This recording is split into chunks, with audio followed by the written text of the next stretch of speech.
Family family members, குடும்பம், குடும்ப உறுப்பினர்கள், இதை காட்டிலும் வேற ஒரு முக்கியமான ஒன்று நமக்கு எதுவுமே கிடையாது. அவங்க தான் உலகம், அவங்க தான் கடவுள், அவங்க தான் தெய்வம்.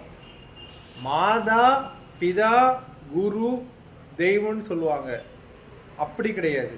மாதா பிதா குரு ஃபேமிலி அண்ட் ஃபேமிலி மெம்பர்ஸ், என்னை பொறுத்த வரைக்கும் அதான். அவங்க இல்லாத ஒரு உலகம் நம்மளால் எண்ணியே பார்க்க முடியாது. இப்போ ஒரு திருமணத்தை எடுத்துக்கோங்க. இரு மனம் இணைவது மட்டும் திருமணம் கிடையாது. இரு குடும்பத்தார் இணைவது தான் உண்மையான திருமணம். இரு மனம் இணைந்தால் மட்டும் போதாது, இரு வீட்டாரும் இணைய வேண்டும். அப்போதுதான் ஒரு சிறந்த ஒரு குடும்பம் உருவாகுவதற்கு ஒரு வாய்ப்பு இருக்கும். அதாவது மாப்பிள்ளையும் பொண்ணும் மட்டும் சேர்ந்து இன்பமாகவோ சந்தோஷமாகவோ இருந்தால் அது திருமணம் கிடையாது. இரண்டு குடும்பங்கள் இணைவதும் தான் அந்த ஒரு திருமணத்திற்கான ஒரு பேஸ்.